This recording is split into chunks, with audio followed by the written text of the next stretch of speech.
Okay, so I've been getting a lot of questions from everyone about number 8 through number 11 on the lab. So I thought we might just talk through about what the lab from the measurements and calculations is meant to be like. So first and foremost, again, you are meant to go ahead, start from the beginning, read through all the different parts of the background on page 7 through page 9. And then from there, you're meant to complete the exercises. So one thing I just wanted to point out on the first page of exercises here, I'll come closer so you can see that what I'm gesturing to. So if you're looking at the first pages of exercises, we've got some simple addition, subtraction problems.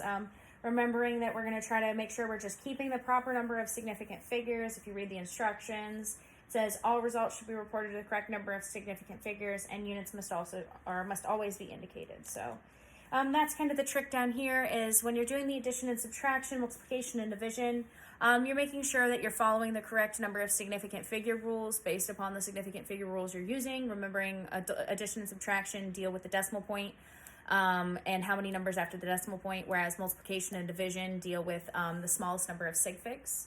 So when you're working through those problems, make sure you're working through there. If you haven't watched my unit conversion video, that might help you as well work through the problem. Remembering that when we see different units and we see something to a negative power, that means we can drop it down to the bottom. So if we see grams times milliliters to the -1, that means we have grams divided by milliliters.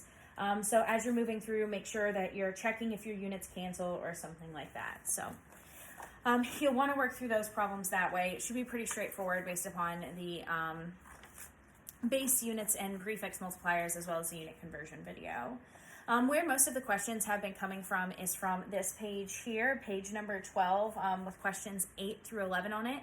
It talks about a concept called mass percent. So what mass percent is it's basically talking about the amount of mass per solution. So let me find my whiteboard marker. Okay, so if we're thinking about mass percent in terms of an equation, we might say something like this. Mass percent, if we're writing it as a percentage, equals the mass of the solute divided by the mass of the solution times 100. So let me tell you a little bit about what this means. I'm using quite unfamiliar terms when I say solute and potentially solution. So if we have a solution, that means we have some liquid with some solid dissolved into it in this case. So, or I guess something dissolved into it, because technically you could dissolve a liquid into a liquid, like ethanol dissolves into water. Water technically also dissolves into ethanol. It's kind of a complicated example, but you can have two liquids that dissolve into each other. For this point, it might be easier to think about it as a solid into a liquid, like as before we were talking about sugar water in our unit conversion examples. So in this case, we might have sugar water as well. Mass percent is a way to measure density. You're measuring amount of something in something else. It's another way to measure density. So if I'm talking about a solution is made of a solute and a solvent. So a solute is what gets dissolved in, and a solvent is what it gets dissolved into. So if we're talking about sugar water, the solute is sugar, the solvent is water. So what gets dissolved in is the solute, what it gets dissolved into is the solvent. We'll talk a bit more about solutions later. This is a little bit of a crash course, but this is just what you need to know to get through these problems. So if we're talking about mass percent of a solution, we've got the mass of the solute divided by mass of solution. So again, this is the mass of like what gets dissolved over like the total stuff in the end. So basically, it's like we took some amount of sugar, we dissolved it into water, so we knew the mass of our sugar, we're dissolving it into the water, and then we take the whole solution, we put it onto our balance, and we measure the mass of it there. So we're comparing that mass of what we put in to the mass of the total, including that solute mass again. So that's how we're getting this ratio. So that's what we're working with here. So the problem here talks about how we have a 25% mass solution of aqueous propylene glycol. So you guys should not get embarrassed. It's just as hard for us to say the words. We just say them more often, so we make mistakes less often. However, what we have here is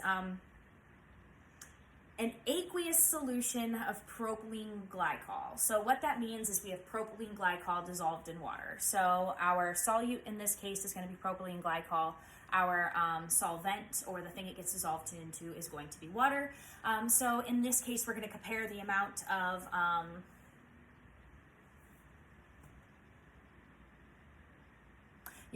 so we're going to compare the amount of propylene glycol to that amount of total solution, including both propylene glycol and water. So that's how we're going to be doing those comparisons. So let me go ahead and cook up another kind of example for you here that's going to be similar to what's in the book, without me actually giving you the answers to your lab work this week. So let me go ahead and work on that. Okay, so I have an example written up here that's close to what the first problem is when we're talking about mass percent. So the question says, what mass percent of pure sugar can be removed from 632 grams of 64% solution? So I've written solution as SOLN. However, SOLN is just a shorter way to write solution. So that's just what I mean there. So what we're going to do is figure out what mass of pure sugar can be recovered from 632 grams of 64% solution. So remember, we're always going to look for our start point and our end point first. So let's go ahead and find the start point. Then we'll get our end point, and we'll go from there. So we're given two pieces of information here. We're given this 632 grams, and we're given 64% solution. So in this case, when I'm thinking about this, I'm again going to look for the most specific piece of information to my problem. So if I think about 64% solution, 64% solution is kind of general. It's more of a tool. Any density we have can be used as a conversion factor. And again, mass percent is just another way to write density. You know, how much stuff do I have in another amount of stuff? So the 64% solution is going to be the less specific piece of information compared to that 632 grams. So if I have 632 grams as my start point, I'll consider 64% solution a tool. Okay, so in that case, we're doing that. And then let's figure out what our endpoint is. We're looking for mass, which we're going to find in grams of sugar. And this is grams of solution. So sometimes when we're working through these problems too, we might have grams that represent two different things. So in this case, I'll always represent it as grams of solution versus grams of sugar. So the way we might set this up might be like this. I'll show you another quick little trick to start from the beginning as well, so that we can keep going. So let's go ahead and do this as a math problem, and then we'll do it as a unit conversion problem second. So if this is mass percent, I know that I have my mass percent written. That's that 64% solution. So I would say I have 64% equals mass of solute. That's what we're looking for. So that would be X grams of sugar divided by mass of solution. Well, I have 632 grams of solution times 100. All right, so in this case, the first thing I'm going to do is divide both sides by 100 to get rid of that percent. So now I have 0.64 equals X grams of sugar divided by 632 grams of solution. So again, I'm just going to keep attempting to solve for X. So I'm going to multiply this side, both sides by 632 grams of solution.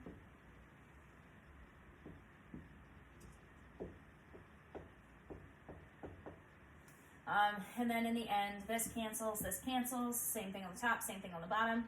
So I'll get X grams of sugar is equal to 0.64 times 632. 0.64 times 632 is 404.48 if I just write it out. However, remember, we have to triple check our sig figs. If we look back at our problem, we're given two different numbers here. We're given 632 and we're given 64. Both of those have no zeros in them. They're all non-zero numbers. So I've got 2 sig figs versus 3 sig figs, which means my answer will take 2 significant figures. Ooh, good. This will be a fun little example. So if I'm trying to round this to 2 significant figures, you might see that this might get a little bit complicated. So It's kind of hard to write 404 with 2 sig figs because the problem is we have this sandwiched 0, but if we round down to make it 400, we only have 1 significant figure. So this is a case where using scientific notation could help us get the proper number of significant figures. So we might say instead, if we're trying to write 404, we might put it first into scientific notation. So remember, I first write my number that's a decimal in between 1 and 10, so I would write this as 4.0448, and I multiply by 10 to some power, and I moved my decimal point 1 place, and then I moved it 2 places. So if I moved my decimal point 2 places, that's going to be 10 to the 2, and then because my number is greater than 1, I'm going to go ahead and make sure that my power is a positive value. So this makes it so that we could actually put this into significant figures because we could say 4.0 times 10 to the 2 grams of sugar is what we would get from that amount of solution. So in this case, I was able to use 2 significant figures by putting it into scientific notation. So sometimes scientific notation can make that just a little bit easier for you. So again, in the end, we're thinking about mass percent of solution. So if we're thinking about mass percent of solution, we could do it this way mathematically. However, we could also think of this as a unit conversion problem as well. So how might we instead think of this as a unit conversion problem rather than a math problem? And I guess there my tool was actually the mathematical equation, and I used the 64% solution as a starting point as well. So in this case, if I didn't want to actually use this as a tool, again, I should have written this under tools for my last example. If I wanted to use my mass percent as a conversion factor instead, this is what I might do. So if we have a number like 64%, we can't actually use a percent to do direct math, and it's kind of hidden up here in this equation, but if you're ever going to use a percentage, you actually have to divide it by 100 and use the decimal version of that number instead to do some mathematics. So instead of saying 64% solution, I could also call it 0.64 as well. So that's going to be the trick that we need here. So let's say I did that kind of math to our equation up here. So let's say I had mass percent. Oops, sorry, mass percent. I'll write that just a little bit bigger. Mass percent equals mass of solute divided by mass of solution times 100. If I just divide both sides by 100, and then I've just got the mass without the percentage, but it's kind of our mass percent number, so we've got this as a decimal, and then we just have mass of solution divided by mass of solute divided by mass of solution. So we could think of that as the bit for our conversion factor. So if I'm trying to figure out what my mass of solute is and I've got my mass of solution, I could start with 632 grams of solution. I could multiply by that value. So that value again was 0.64 mass solute divided by mass solution. So I could use this just like I might any other unit conversion factor. So I've got grams of solution on top, so that would be mass of solution. So I could say 1 gram of solution divided by I'm so sorry, guys. I did that backwards. Are my units going to cancel, or are they going to multiply? They're going to multiply. So in this case, I would have grams squared of solution. Let me write this the correct way. So if I'm trying to get grams of solution to cancel out, I got to check myself. I want to put grams of solution on the bottom, and then I'm going to put mass of solute on top. Okay, so let me make one fine point here just to be explicit. If this says mass of solution and mass of solute, I haven't specified a mass term. So that could be kilograms, that could be grams, that could be lots of different things, right? However, as long as you use the same unit on top and bottom, you could put any unit that represents mass there. So as long as I'm putting grams over grams, as long as I'm putting kilograms over kilograms, I can put any value there. So in this case, I'm working with grams, so I put grams there for both numbers. So I'm going to want to go ahead and multiply this out. Let me grab my handy dandy calculator here. So I've got 632 grams of solution times 0.64 grams of solute is going to give me, again, 404.48. So I see grams of solution cancels out, grams of solutions cancels out. I'm left with grams of solute.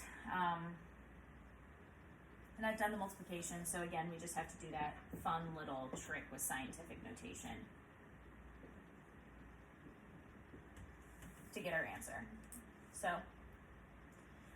just keep in mind that there's multiple ways to do every problem. So I've done it this way with the math example. I've done it this way with the unit conversion example as well. So let me go ahead and I'll give you one more quick example of how to do these types of problems. One more thing it might ask you, and I'll leave the rest of the problems to yourself with mass percent. Okay, so I have one more example written up here on the whiteboard. I'm not going to go through every single type of problem you have written here. I hope that in terms of thinking about the equation I have written for mass percent, thinking about your dimensional analysis, whichever one works best for you using all of that information, I have faith that if I solve this problem for you, I've solved the first problem for you. You can think and logic your way through some of these problems now that you know just a little bit more about mass percent and how it can represent the density of a solution. So what I have written up here on the whiteboard for you is what mass of water will be removed when 16.8 grams of 32% solution is heated. So let's go ahead and figure out first and foremost what information we're given, what our endpoint's going to be, and what kind of tools we can use as well. So we have our start point, our endpoint, and any tools we might need. So tools, I know I might need some information from the mass percent equation. I might need some information from the equation. The start point, we're going to look for the most specific piece of information we're given, which in this case, I think if I'm looking at this problem, I'm wondering in the end, I'm looking for a mass of water. So let's call that grams of water. And the tools that I'm given some information about the solution. I've got the mass percent equation, and I've got this point here. So let me think about the best way to solve this problem for a second. So I think that it might be really easy to go ahead and think about this in an interesting way. So if I think about this as I have 16.8 grams, and that's grams of solution, so that's my total amount, and I know that that is a 32 mass percent solution in this case. So I'm going to use these two pieces of information in the end, and I'm just going to think about what they mean, okay? So to do that, I think my tool I could consider to be the definition of mass percent. So the definition of mass percent being that it's the mass of solute divided by mass of solution. So I'm given the mass of solution, I'm given that percentage, and I'm looking for mass of solvent. So water here, remember, is our solvent.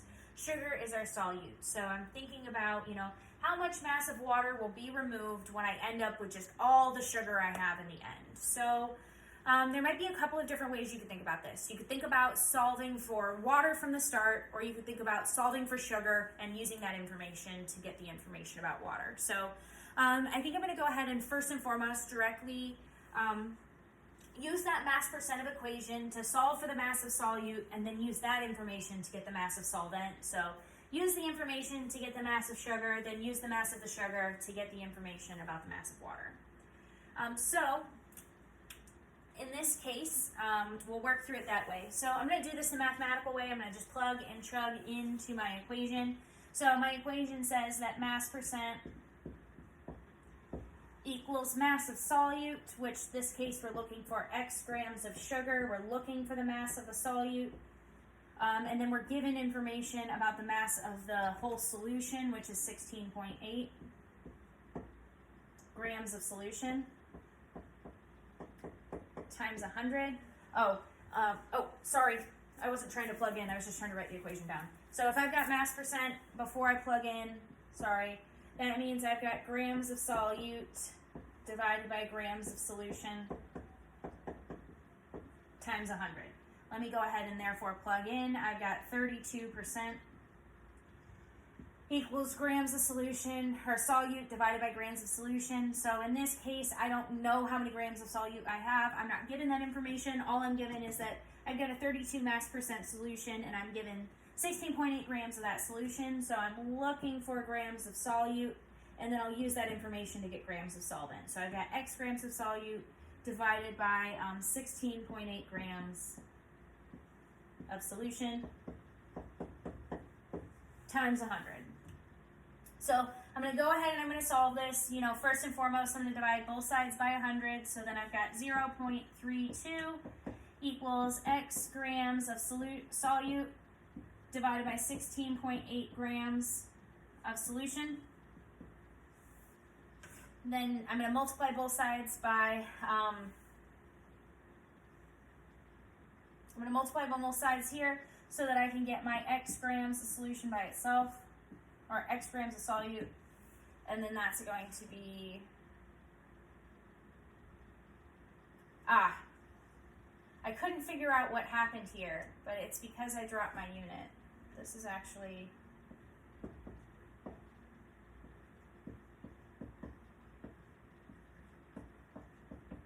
got it. So then when I multiply both sides by 16.8, I get rid of that value.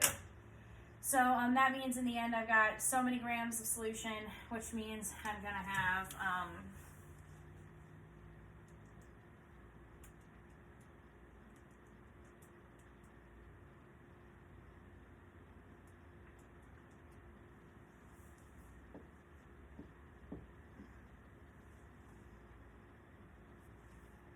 5.376.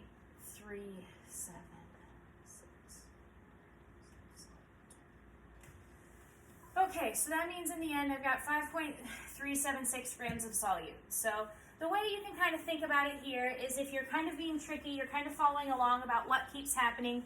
What keeps happening is this. What keeps happening is that if I have a solution that's 32% solution, that 32% represents the solute. So it represents what's being dissolved into our solution.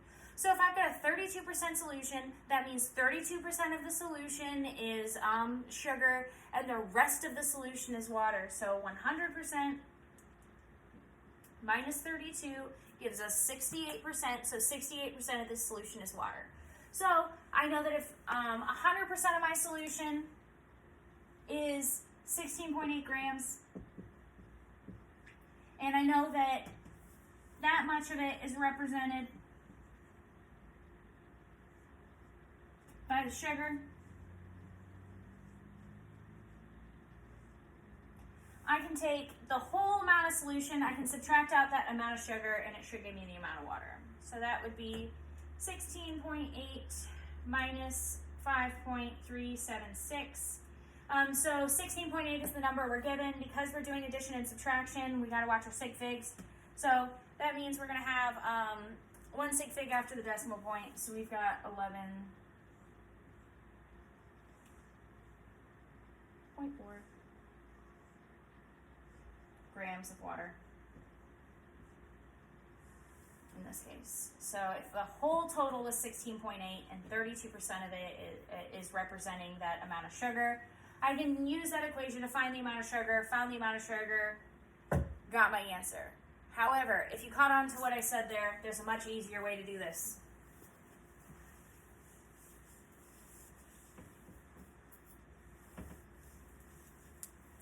Just think of it this way. I've got 16.8 grams of my whole solution, and I know that 32% represents the mass percent of that solution. Okay? So that means 100% of my solution is made up of 32% water, or 32% sugar, plus that percentage that it takes to make the water. So in this case, I could say, 100% of my solution minus the 32% sugar. I've actually got my percentage of water in this case since it's the only other thing in my solution, it's pure, it means I only have water and sugar. If I've got 32% sugar, that means 68% of my solution is water. So I know that if I heat it and I get rid of all the water, I'm getting rid of 68% of the solution. So I could take that 68%, divide by 100, so I get a decimal I can work with, that's 0.68. I could multiply that by the 16.8 grams of the total solution, then this will give me the grams of water as well.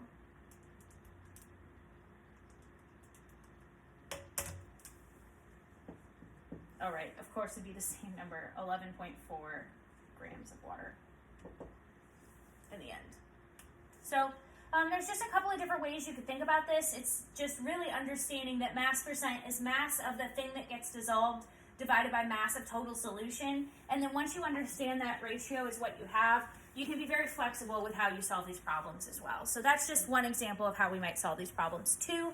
Again, I'm not going to go through and give you an exact example of how to do any of like these four problems. However, I think if I've given you these two examples, you should be plenty on your way to fully understanding what you need to do for these problems here. Please let me know if you have any questions, as always. And then the last page you'll have to do for lab this week is over the questions 12 through 14 on page 13. These are going to be about averages and stuff. I'm not going to do some example problems for you on how to do averages. I did want to give you one hint about one of the problems though. For number 13, it says calculate the mean of the three measurements if the left maximum and minimum value are excluded. Sorry, let me read that one more time. This is why we want to go over it, is because this question is hard to read. Calculate the mean value of the three measurements that are left if the maximum value and minimum value are excluded from the first data set. So basically all that number 13 is saying is that if you look at these 5 numbers that are your top data set, if you get rid of the maximum and the minimum, so you get rid of the first number and you get rid of the last number, what is the average of the middle 3 numbers? So that's what it's asking you for there. So just keep that in mind, that that's how that's working. Please let me know if you have any questions, but I just want to give you some few examples about how mass percent works for lab.